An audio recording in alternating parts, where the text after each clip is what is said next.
अध्यक्ष महोदय, आता तुम्हाला संधी आहे, म्हणजे विरोधी पक्ष नेत्यांना जे केंद्रात त्यांचं सरकार आहे, आता केंद्रातल्या अटॉर्नी जनरलला सुद्धा तेथे नोटीस काढण्यात आलेली आहे.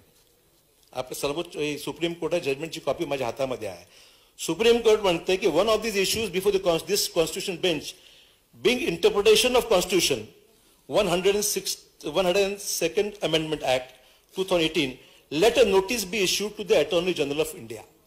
म्हणजे आता नोटीस एजीना सुद्धा अटॉर्नी जनरल देशाच्या सर्वोच्च लॉ ऑफिसर ज्याला म्हणू आपण केंद्र सरकारच्या वतीने अपेअर होणार आहे.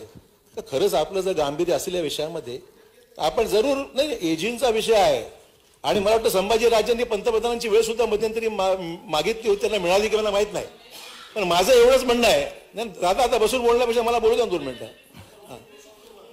माझी विनंती एवढीच आहे अध्यक्ष महाराज, माझी विनंती एवढीच आहे की आता तुम्हाला ही संधी आहे. जर एकमुखाने एक मताने या विधानसभेत जो कायदा पारित होतो तो जर सर्वोच्च न्यायालयामध्ये चॅलेंज झाला असेल तर केंद्र सरकारने जबाबदारी निश्चित घ्यावी आणि अटॉर्नी जनरलच्या माध्यम मुद्दा. सागर आता थांबव. सागर 1 मिनिट.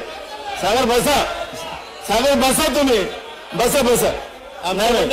सागर बसा, तुम्ही काय म्हणतो माझं म्हणणं एवढंच आहे अध्यक्ष महोदय, विनम्र. सागर आता प्लीज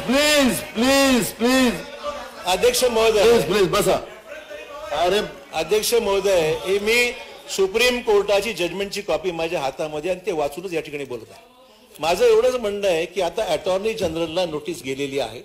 एक चांगली संधी आपल्या सर्वांना मिळून केंद्र सरकारच्या माध्यमातून अटॉर्नी जनरल, आपला प्रश्न नाही आहे, देशातल्या अनेक राज्य आणि ईडब्ल्यूएस सुद्धा इकॉनॉमिकल वीकर सेक्शनचा विषय सुद्धा केंद्राकडे त्या ठिकाणी प्रलंबित आहे, म्हणजे सर्वोच्च न्यायालयात प्रलंबित आहे.